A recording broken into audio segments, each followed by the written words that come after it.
আসসালামু আলাইকুম প্রিয় শিক্ষার্থী বন্ধুরা, আশা রাখি তোমরা যে যেখানে আছো ভালো আছো।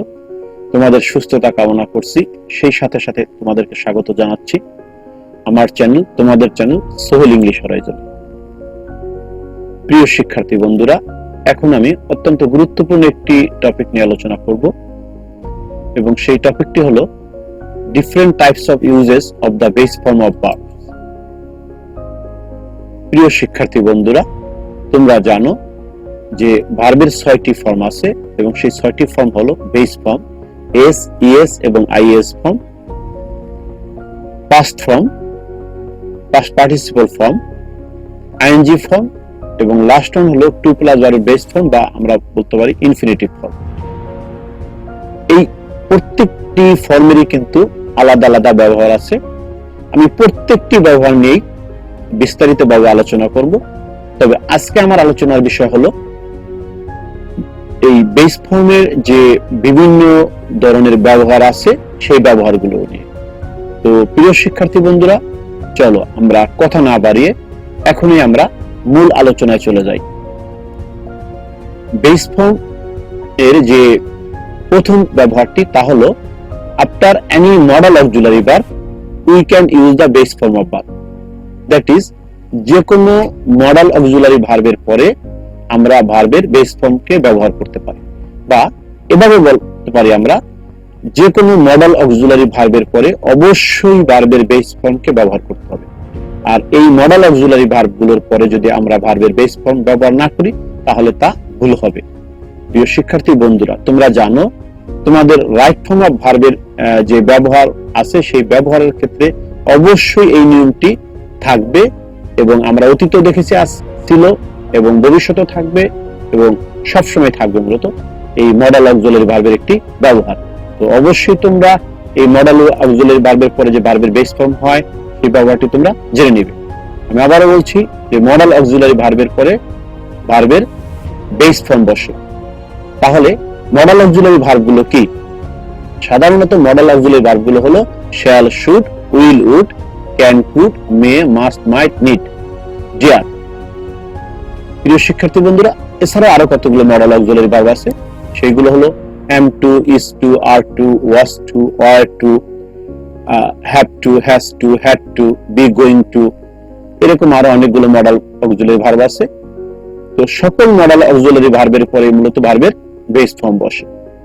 এখানে 3টি এক্সাম্পল দেওয়া আছে। আমার বিশ্বাস তোমরা এই 3টি এক্সাম্পল আলোচনা করার পরে মডেল অক্সিলারি ভার্বের পরে যে ভার্বের বেস ফর্ম ব্যবহৃত হয় তার সম্পর্কে আরো সুন্দর একটি ধারণা পাবে। প্রথম এক্সাম্পলটি হলো you must do the sum. এখানে মাস্ট হলো একটি মডেল অক্সিলারি ভার্ব, যার কারণে এর পরে ডু, এটি হলো ভার্বের বেস ফর্ম, এই বেস ফর্মটি ব্যবহৃত হয়েছে। ইউ মাস্ট ডু দ্য সাম, তুমি অবশ্যই অঙ্কটি করবে। আমি আবারও বলছি, যেহেতু এখানে মাস্ট হলো মডেল অক্সিলারি, এই জন্য ডু হলো ভার্বের base form. In the second example, I have to phone her tonight. আজ রাতে আমাকে তার কাছে ফোন করতেই হবে বা তাকে আমাকে ফোন করতেই হবে। এখানে হ্যাভ টু হলো একটি modal auxiliary verb, that is why এই ফোন হলো এখানে ভার্বের base form, that is modal auxiliary ভার্বের পরে এখানে ভার্বের বেস ফর্ম ব্যবহৃত হয়েছে। In the third example, he will go home. সে বাড়ি যাবে। যেহেতু উইল একটি modal auxiliary verb, that is why will এর পরে এই যে গো ভার্বটি, এটি হলো ভার্বের base form, that is go হলো ভার্বের বেস ফর্ম। প্রিয় শিক্ষার্থী বন্ধুরা, তাহলে আমরা দেখলাম যে এখানে যে 3টি মডেল মাস্ট, হ্যাভ টু এবং উইল, এই 3টি মডেলের পরে ভার্বের বেস ফর্ম ব্যবহৃত হয়েছে। প্রিয় শিক্ষার্থী বন্ধুরা, now let's look at the second example. In present indefinite tense, after the subject I, we, you, they and plural nouns. Present indefinite টেন্সের ক্ষেত্রে সাবজেক্ট যদি I হয়, we হয়, you হয়, they হয় এবং সাবজেক্ট যদি প্লুরাল নাউন হয় বা প্লুরাল হয়, তখন এই প্লুরাল নাউনের পরে বা সাবজেক্ট যদি প্লুরাল হয় তাহলে তাদের পরে ভার্বের বেস ফর্ম ব্যবহৃত হবে। I repeat it, present indefinite টেন্সে সাবজেক্ট যদি I, we, you, they এবং প্লুরাল নাউন হয় তখন এই সাবজেক্টের পরে যে ভার্বটি হবে সেই ভার্বটি অবশ্যই বেস ফর্মে হবে। যেমন রহিম এন্ড করিম ক্যাচ ফিশ, রহিম এবং করিম মাছ ধরে। এখানে রহিম এবং করিম দুটি নাম মিলে একটি প্লুরাল নাউন হলো, একসাথে প্লুরাল, সাবজেক্টটি হলো প্লুরাল, এই জন্য এখানে ভার্বটি হলো base form.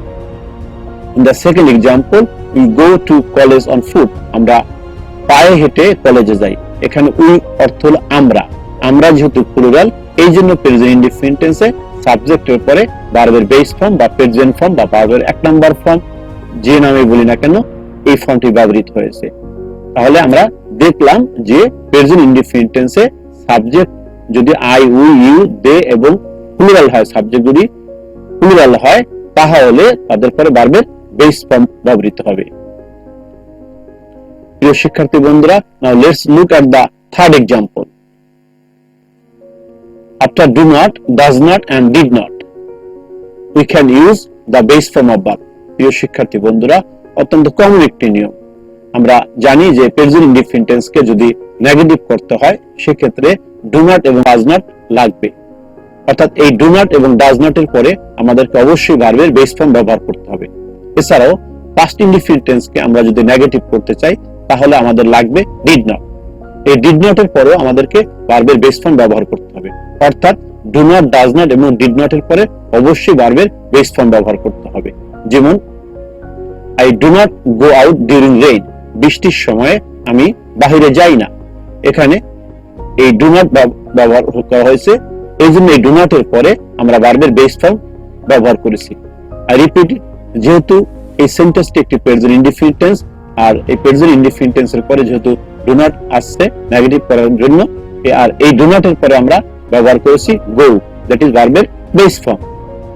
In the second example, she did not sing a song, এখানে এই সেন্টেন্সটি হলো পাস্ট ইনডিফিনিট টেন্স আর এই পাস্ট ইনডিফিনিট টেন্সকে আমরা নেগেটিভ করেছি ডিড নট দ্বারা। আর যেহেতু আমরা ডিড নট ব্যবহার করেছি এই জন্য এই ডিড নট এর পরে আমরা ভার্বের বেস ফর্ম সিং ব্যবহার করেছি। In the third example, she does not smoke, সে ধূমপান করে না। এখানেও আমরা প্রেজেন্ট ইনডিফিনিট টেন্স এটা এবং এটাকে নেগেটিভ করছি আমরা ডাজ নট দ্বারা। আর যেহেতু ডাজ নট আমরা ব্যবহার করছি এই জন্য ডাজ নট এর পরে আমরা ভার্বের বেস ফর্ম ব্যবহার করেছি, দ্যাট ইজ স্মোক হলো এখানে ভার্বের বেস ফর্ম। প্রিয় শিক্ষার্থী বন্ধুরা, তাহলে আমরা দেখলাম যে ডু নট, ডাজ নট এবং ডিড নট এর পরে ভার্বের বেস ফর্ম ব্যবহৃত হয়। প্রিয় শিক্ষার্থী বন্ধুরা, চলো দেখি পরবর্তী নিয়মটি কি। To plus base form of verb, that is to এর পরে ভার্বের বেস ফর্ম ব্যবহৃত হয়। আর টু এর পরে ভার্বের যখন বেস ফর্ম ব্যবহৃত হয় তখন এই টু কে বলি আমরা ইনফিনিটিভ বা এই ভার্বটিকে বলি আমরা ইনফিনিটিভ ফর্ম, ভার্বের ইনফিনিটিভ ফর্ম। প্রিয় শিক্ষার্থী বন্ধুরা, আমি আবারও বলছি, টু এর পরে যখন ভার্বের বেস ফর্ম ব্যবহৃত হয় তখন তাকে আমরা বলি ইনফিনিটিভ। আর এই টু এর পরে অবশ্যই আমাদেরকে কি করতে হবে, ভার্বের বেস ফর্মেই বসাতে হবে। যেমন to work is a good exercise, এখানে টু এর পরে ওয়ার্ক এটি হলো ভার্বের বেস ফর্ম। আর টু এর পরে যখন ভার্বের বেস ফর্ম ব্যবহৃত হয়েছে তখন এটি মূলত নাউন হয়েছে, দ্যাট ইজ ইনফিনিটিভ হলো একটি noun. In the second example, she decided to marry him, সে তাকে বিয়ে করতে সিদ্ধান্ত নিয়েছিল। এখানে টু এর পরে ভার্বের বেস ফর্ম ব্যবহৃত হয়েছে, দ্যাট ইজ এটাকে বলতে হবে আমাদের infinitive. In the third example, we eat to live, আমরা বাঁচার জন্য খাই। এখানে to live, that is to এর পরে ভার্বের বেস ফর্ম ব্যবহৃত হয়েছে আর যার কারণে এই টু লিভ এটিকে বলবো আমরা ইনফিনিটিভ।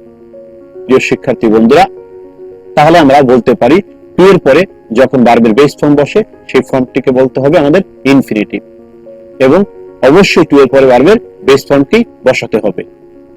প্রিয় শিক্ষার্থী বন্ধুরা, এবার চলো দেখি কোন নিয়মটি আমাদের জন্য অপেক্ষা করছে। After cannot but, could not but, anything but and nothing but, we can use the base form of verb. That is, কোন সেন্টেন্সের মধ্যে যদি cannot but, could not but, anything but এবং nothing but থাকে তাহলে অবশ্যই আমাদেরকে এই cannot but, could not but, anything but এবং nothing but এর পরে ভার্বের বেস ফর্ম ব্যবহার করতে হবে। যেমন he does nothing but complain, say complain, that is অভিযোগ ছাড়া সে অন্য কিছু করে না। প্রিয় শিক্ষার্থী বন্ধুরা, এখানে যেহেতু নাথিং বাট আছে এই জন্য আমরা কমপ্লেন এটি হলো ভার্বের base form, that is nothing but এর পরে ভার্বের বেস ফর্ম ব্যবহার করা হয়েছে। In the second example, I can not but try, আমি না কেঁদে পারছি না। এখানে ক্যান নট বাট আছে যেহেতু, এই জন্য ক্যান নট বাট এর পরে আমরা ভার্বের বেস ফর্ম ব্যবহার করেছি, দ্যাট ইজ ট্রাই হলো ভার্বের base form. In the third example, I could not but গো, আমি না যেয়ে পারিনি।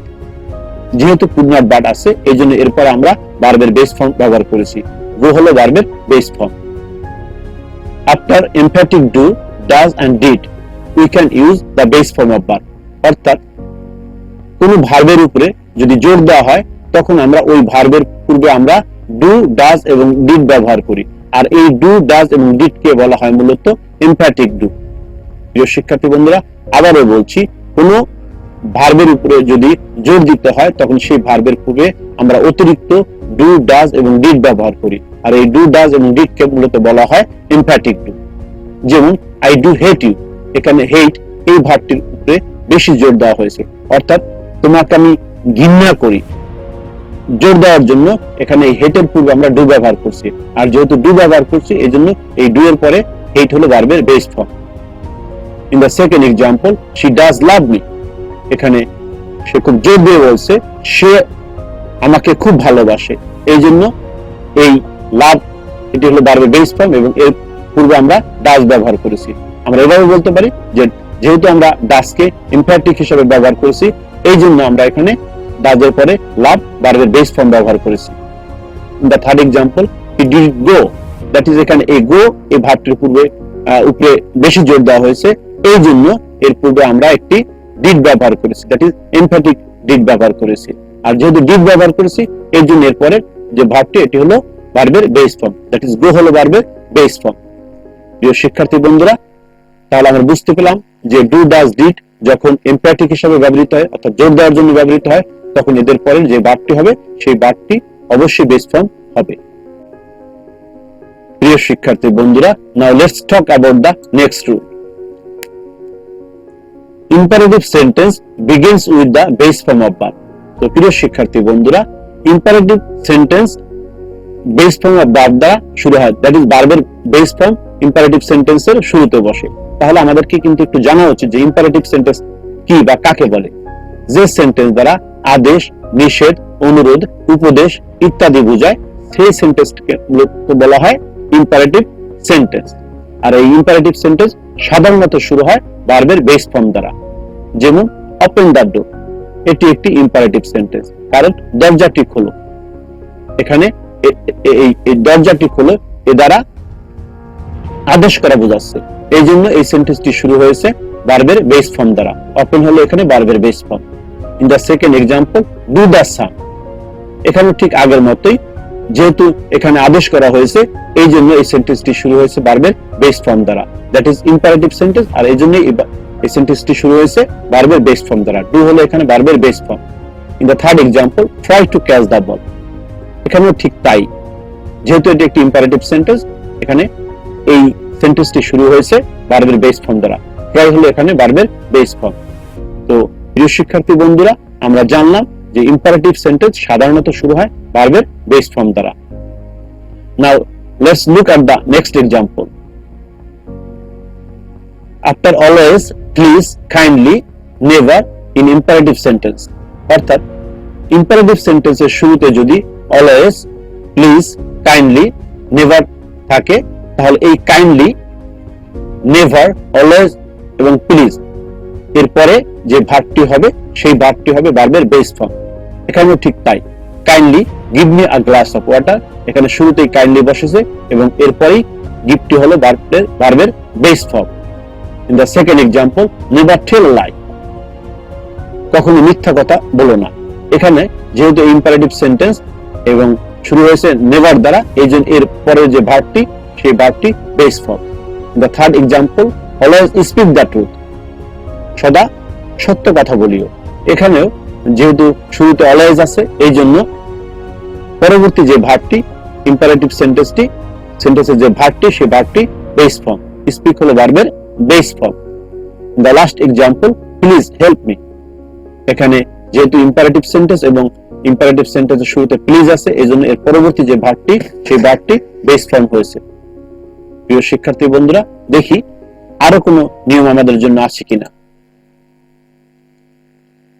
After make, have, let, help and get when they are used as causative verb, অর্থাৎ আমরা মেক, হ্যাভ, লেট, হেল্প এবং gate এর পরে ভার্বের বেস ফর্ম ব্যবহার করব যখন এই মেক, হ্যাভ, লেট, হেল্প এবং গেট পজিটিভ ভার্ব হিসাবে ব্যবহৃত হয়।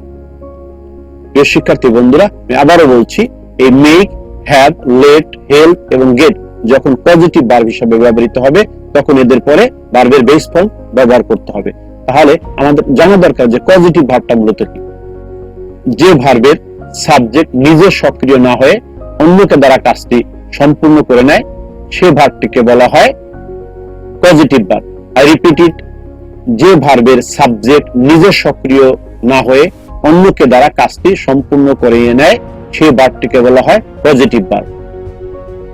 যেমন I made my daughter do the sum, এখানে মেড এই ভার্বটি হলো একটি পজিটিভ ভার্ব, যার কারণে এই মেড এর পরে যে ভার্বটি আসছে ডু, এই ডুটি ভার্বের base form. In the second example, she help me find my ring, এখানে হেল্প এটি হলো একটি পজিটিভ ভার্ব, যার কারণে এই পজিটিভ ভার্বের পরে আরেকটি ভার্ব আসছে ফাইন্ড, এই ভার্বটি বেস ফর্ম হয়েছে। In the third example, I had him paint the door, আমি তাকে দিয়ে দরজাটি রং করিয়েছিলাম, এখানে কিন্তু আমি রং করিনি, দরজাটা রং করানো হয়েছে তাকে দিয়ে, অর্থাৎ অন্যের মাধ্যমে, অবজেক্টকে দিয়ে এখানে কাজটি, সাবজেক্ট কাজটি অবজেক্টকে দিয়ে সম্পূর্ণ করিয়েছে। এই জন্য এখানে হ্যাড হলো একটি পজিটিভ ভার্ব, আর যেহেতু হ্যাড হলো একটি পজিটিভ ভার্ব এই জন্য এর পরবর্তী যে ভার্বটি পেইন্ট এটি ভার্বের বেস ফর্ম হয়েছে। প্রিয় শিক্ষার্থী বন্ধুরা, now let's talk about another rule. After the verbs of perception like see, was, notice, observe, feel, hear, find and overhear, অর্থাৎ verbs of perception এর পরে সব সময় ভার্বের বেস ফর্ম ব্যবহৃত হয়। এখানে যে ভার্বগুলো দেখতে পাচ্ছি see, was, notice, observe, feel, hear, find, overhear, এগুলো হলো verb of perception। তাহলে আমাদের জানা দরকার যে ভার্বস অফ পারসেপশন কি। ভার্বস অফ পারসেপশন বলতে ওই ভার্বগুলোকে বোঝায় যে ভার্বগুলোকে আমরা পঞ্চ ইন্দ্রিয়ের মাধ্যমে উপলব্ধি করতে পারি। যেমন পঞ্চ ইন্দ্রিয় কি, তাহলে আমাদের চোখ, নাক, কান, জিহ্বা এবং স্পর্শ, টাচ, এর মাধ্যমে আমরা যেই ভার্বগুলোকে অনুধাবন করতে পারি, অনুভব করতে পারি, সেই ভার্বগুলো হলো মূলত পঞ্চ ইন্দ্রিয় বা the verbs of perception। এখানে যে see, was, notice, observe, feel, hear, find এবং overhear এই সবগুলো ভার্ব হলো verbs of perception, কারণ এই ভার্বগুলো দেখা এবং শোনার সাথে রিলেটেড। প্রিয় শিক্ষার্থী বন্ধুরা, আর এই ভার্বগুলোর পরে আমরা এখানে ব্যবহার করেছি ভার্বের বেস ফর্ম। যেমন I notice them leave the place, এখানে আমি তাদেরকে স্থানটি ত্যাগ করতে দেখি। এখানে নোটিস হলো ভার্বের দ্যাট ইজ, এখানে নোটিস হলো ভার্ব অফ পারসেপশন, আর নোটিস যেহেতু ভার্ব অফ পারসেপশন এই জন্য এর পরবর্তীতে আরেকটি ভার্ব আসায় এই ভার্বটি বেস ফর্ম হয়েছে। লিভ হলো ভার্বের base form. In the second example, I saw him go, see এর পাস্ট ফর্ম হলো স, আর সি হলো ভার্ব অফ পারসেপশন। যেহেতু আমরা সি মানে দেখা, এটা চোখের মাধ্যমে হয়ে থাকে, এই জন্য এই ভার্বের পরে আরেকটি ভার্ব আসায় এই ভার্বটি বেস ফর্ম হয়েছে, দ্যাট ইজ ভার্ব অফ পারসেপশনের কারণে এখানে এই গোটা হলো ভার্বের বেস ফর্ম। প্রিয় শিক্ষার্থী বন্ধুরা, আশা করি যে কোথায় কোথায় ভার্বের বেস ফর্ম আমরা ব্যবহার করতে পারি বা কোথায় কোথায় ভার্বের বেস ফর্ম ব্যবহৃত হবে সে সম্পর্কে আমরা এই ভিডিওর মাধ্যমে সুন্দর একটি ধারণা পেলাম।